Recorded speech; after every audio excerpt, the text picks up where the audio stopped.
Hey there, remember this guy, this little snake dude? We've got the sprite. Let's bring him into the game. So we're going to add some behavior. We're going to need to create an object, and this snake is going to patrol back and forth. It could be on the ground, it could be on a platform, and so if we collide with the snake, he's going to bite us, we're going to die. Unless we jump on top of it, in which case we will kill the snake. So this involves a good number of actions. This video is going to be a little bit longer than my standard video, but I think it'll be worth it in the end because we're going to add a little non-playing character, a little artificial intelligence into our game. So the first thing we're going to do is go ahead and create the snake object. We're just going to create that object. And we're going to give it obj_snake. And we're going to set the sprite. And by setting the sprite, first of all, I want to point out that it is 96 pixels wide. It's pretty wide, so we got to be careful when we are doing our movement. We'll deal with that in a moment.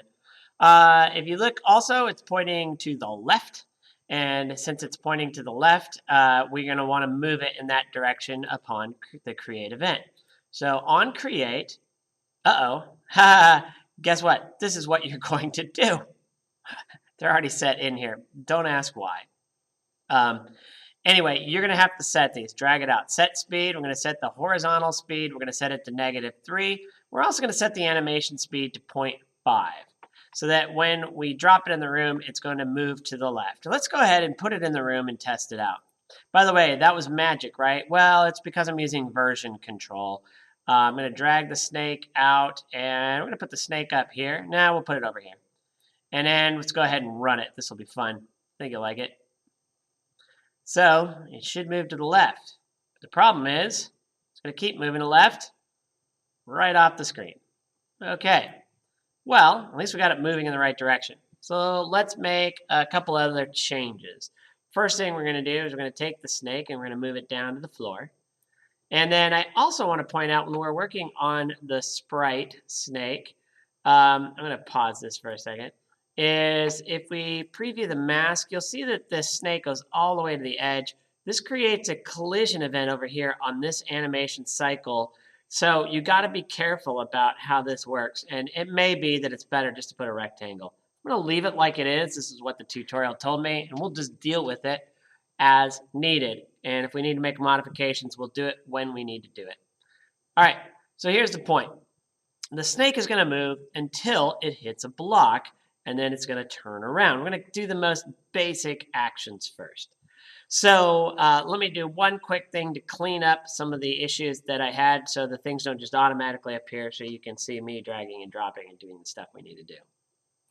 I don't think I emphasize this enough, but I want to point out giving a value, a horizontal value of -3 means 3 pixels to the left in that direction. If we want a positive speed, we'll set it to 3. Now, the next couple of things we're going to do is we're going to set up a collision when it collides with the wall. So let's go ahead and add that event. And we'll know if I did this right when I click collision with object block. Yeah, nothing appeared here. Good, I fixed it. I had to cheat a little bit. Not really cheat, but I added a few things to do that. On the collision, what we want to do is we want to reverse the speed and we want to flip-flop it. And we'll talk about flip-flop in a moment. The first thing we're going to do is reverse the speed. And so the set speed is going to be horizontal.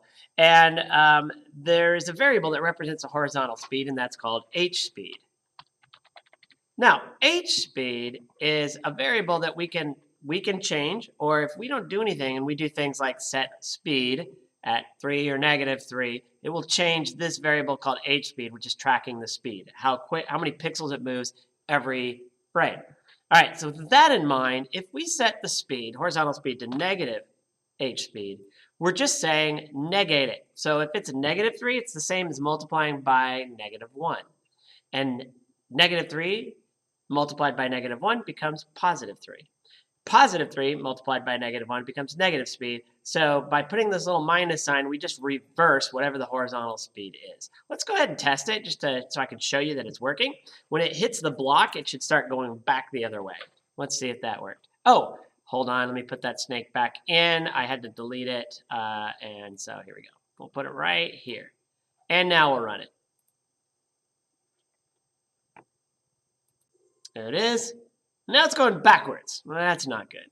Oh, but if you notice, it collides with that platform too, which is a child of the block, so that's why it does that. So let's go ahead, and what we're going to do is we're going to flip it back and forth depending on its horizontal speed. We're actually going to use a little GML. We're going to do a little execute code.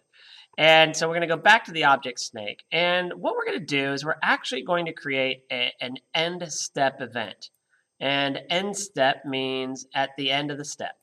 So we're going to go to add, event, step, end step. Now, why do end step? Well, first of all, in the game loop, every time it loops, every frame, okay, as it's looping through, let's say it's 30 times a second.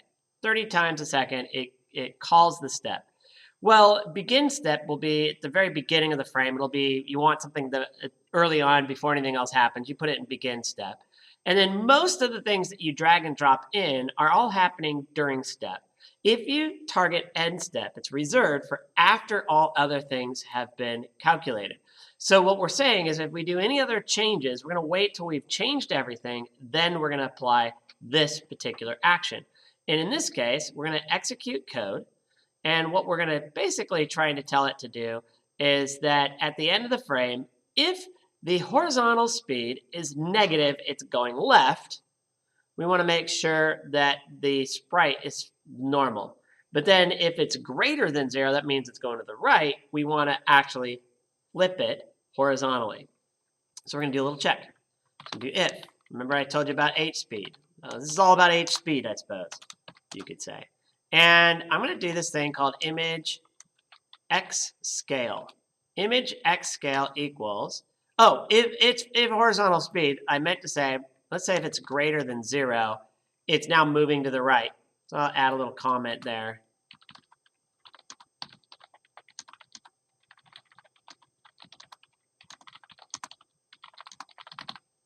And let's just expand this a little bit. So if it's greater than 0, then it's moving right.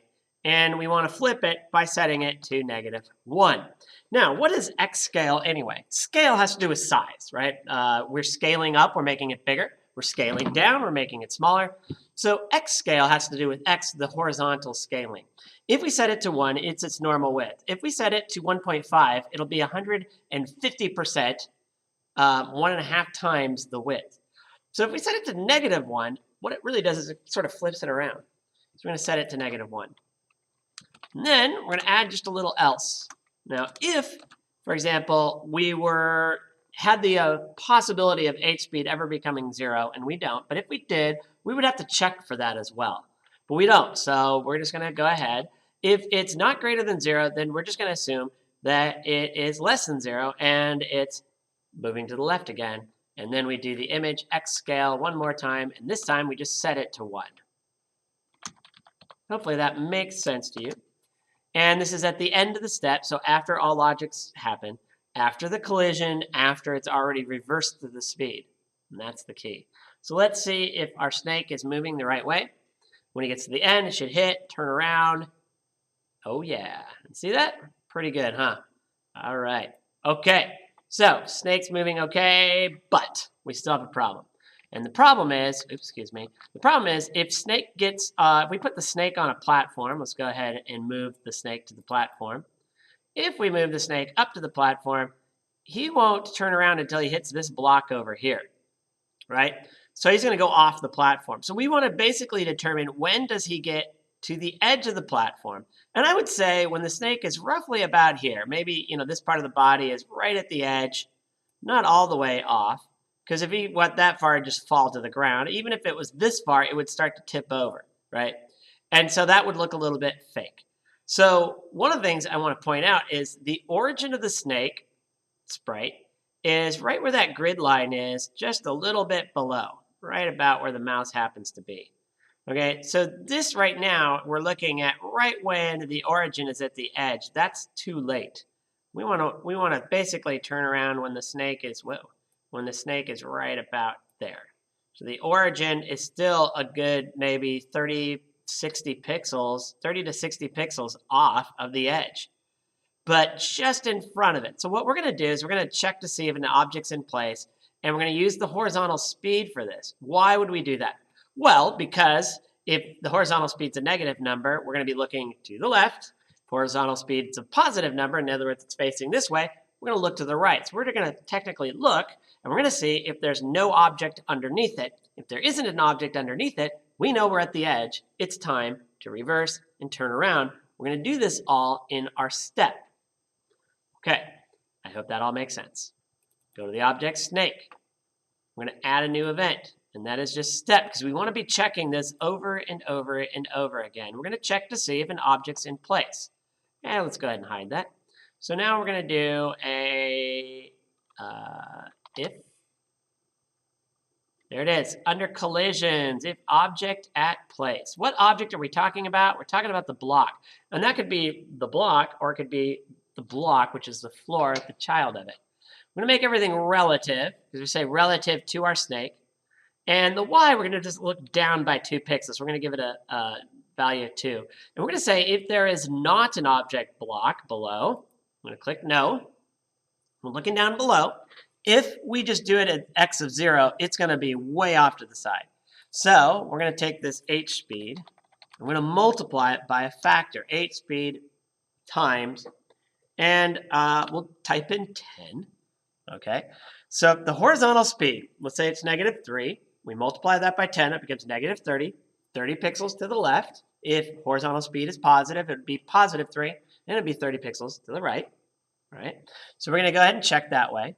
And then what do? Well, if there is, we basically want to reverse the speed. We reverse the speed. And then guess what? End step will take care of rotating it around. So we're just going to go ahead back to speed, which I still have here. I'm going to drag it over here.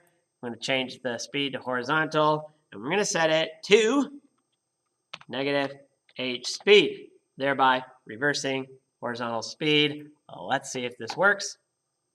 I should have put them on the platform. I think it's there. So let's see if it works as far as checking, and then we'll deal with the numbers once we do. There it is. Now, if we look here, it's going pretty far off. It's not looking far enough ahead. So let's take that 10 and let's double it. We'll make it 20. And we'll test that out. And then you just fiddle around with that number until you got exactly what you need.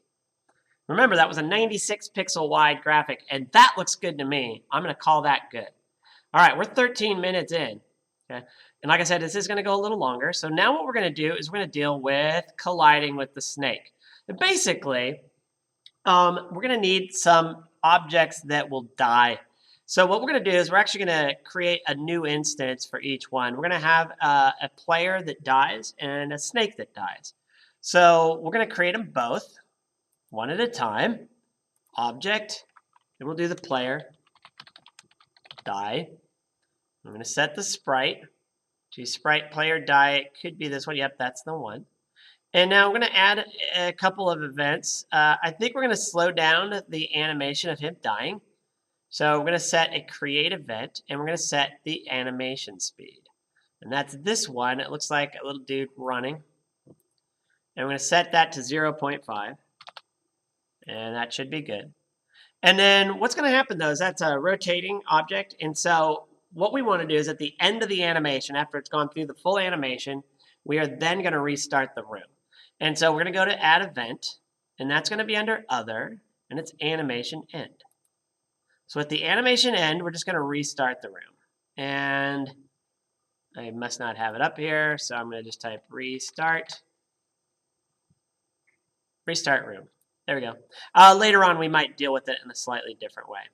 All right, so what's going to happen is if the player collides with the snake, we are going to change the player into object player die.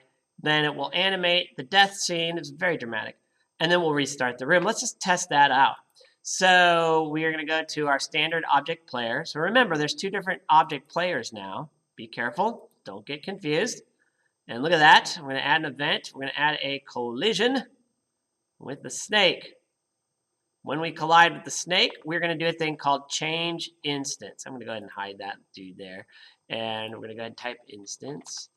And it's this one dot arrow to another dot. So we're going to change the instance ourselves. I'm going to change it into object player die. And let's just test it out. Save our changes, run it. Actually, running it saves our changes. Does the same thing. And we're going to go ahead and, oh, it killed us. This room got restarted. Okay, so now at this point, there's nothing we can do, right? We hit that. Oh, did you see what just happened there? He fell. So that's an interesting thing. We're going to add one more piece here. We're going to turn gravity off. It must have passed gravity onto this player. So we're going to go up here. It's very grave. Gravity, that is. I'm going to set force to 0.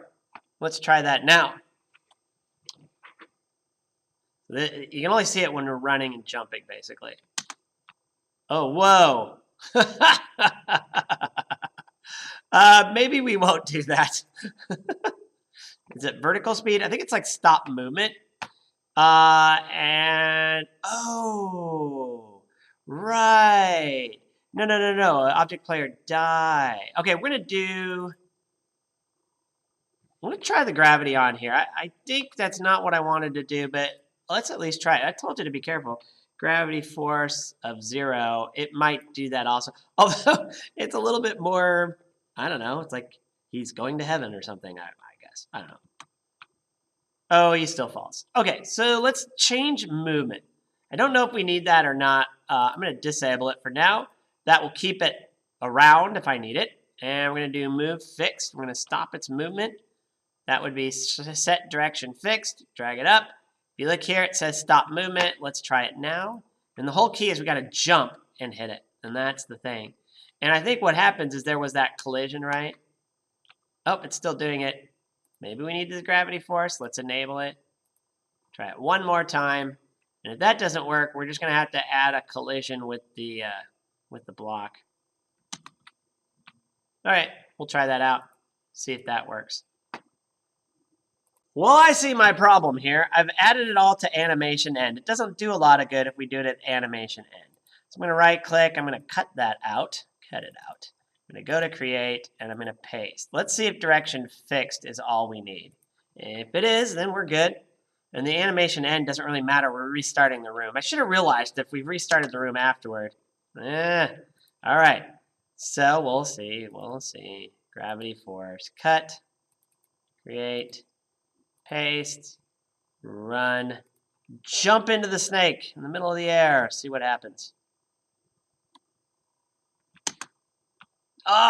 Yes, it worked. All right. Woo. A lot of extra work there. So don't forget, set direction fixed, set gravity force to 0, and that stops the movement, stops the gravity, and then we just die wherever we are. I think that's probably our best bet. Even if we're kind of in the middle of the air, whatever. All right, that's it, but we're not quite there yet. Okay, that was when we collide with the snake, but what we want to do is we only want to die if we're sort of level with the snake. So we're going to see if we happen to be up higher than the snake and we collide with it, we're going to have the snake die. So let's add our snake die object and sort of do the same thing we had with our player object, only we don't have to worry about gravity. The reason why I don't is the snake never had gravity applied to it anyway. Object snake die, and that's going to be sprite snake die. We're going to add the create event, which is going to slow down the animation speed. And let's see if we have it up here. It's the dude. Yeah. I'm going to set that to 0.5. We're going to have on animation end. That's under other. Animation end. We are going to change. Oh, no. We're going to destroy the instance. Yeah. I knew I was doing something wrong. At the end of the animation, it just gets rid of itself. Okay, it doesn't restart the room. That wouldn't make much sense. So we're going to go back to our snake object, which is somewhere up here.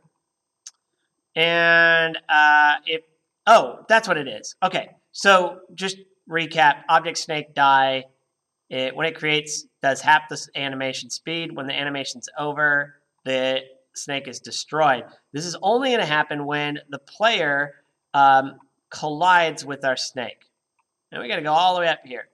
So in our collision with the snake, we're only going to have the player die if we are not above the snake by at least 10 pixels, let's say. Okay, so we're going to do an if.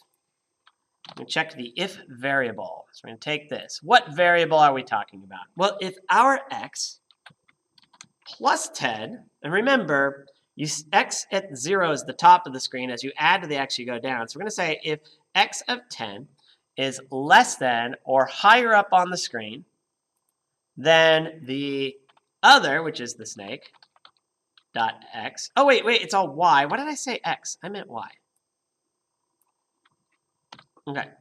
So if y is plus 10 is less than other dot y, then we're going to have the other instance change.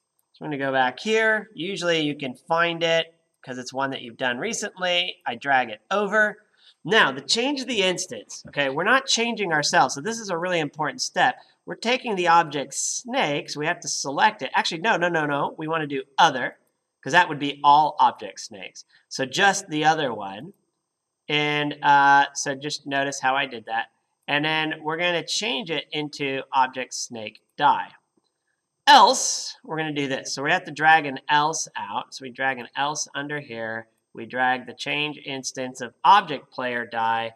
So basically, if we are not higher than the snake when we collide, it's the player that dies. Now to test this out, we're going to add 2 snakes. So we're going to go to our room, and we have our snake on here.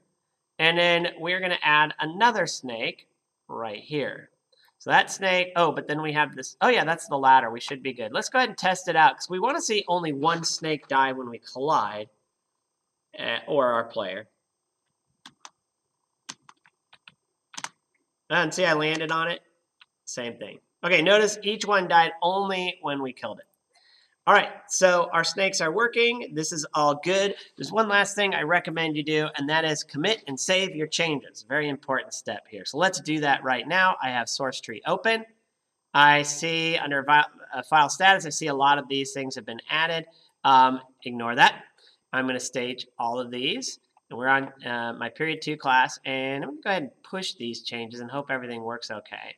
And then I'm going to put adding snake object and snake collision mechanics. Okay. And this is improved from my second period class. I actually made some improvements. That thing where I jumped in the air, I had never tested it. So I got that fixed. I'm going to go ahead and commit those changes. Notice I checked push changes immediately to origin. Now, this happens to me because I have some issues, and it usually just means I'm not connecting correctly or something. So when that happens, I'm just going to click on remote and do it that way. Not remote, excuse me. I'm going to click on terminal. That opens git bash. And okay, so now I'm just going to do a get push origin period 2. And then this will change everything once I put my password in here.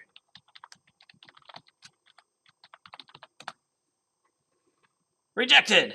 Updates rejected. Tip of your current branch is behind. It's remote camera. Okay, so I needed to pull those changes and bring them in. Honestly, at this point, you see the work here. I can do the get pull, but as you can see, it's probably gonna have. I'm probably gonna have some issues here. I'm gonna go ahead and try it. Get pull origin period 2. It's probably gonna cause problems, but we're gonna go ahead and test it out anyway. I bet anything. Yep, conflicts. Conflict resolution. This is how we do conflict resolution. So we figure out everything that has a conflict, right? All these objects. And I'm going to say, I like my version better. So I'm going to right click, choose resolve conflicts, resolve using mine. So this will fix all of those. Bam. And I have this merge conflict set here. And it's ready to go. So I'm going to click commit. It's probably still going to fail to commit. But at least this time I can now push my, oh, it pushed it through and it worked. All right, that was my issue. All right, cool. Everything's working okay. Everything's all set up. In my next tutorial, I'll do something else. I actually don't know what I'm going to do next. It might be doing tiles and tile sets. Actually, that would probably be a good one to do next. So stay tuned for that. Thanks for watching.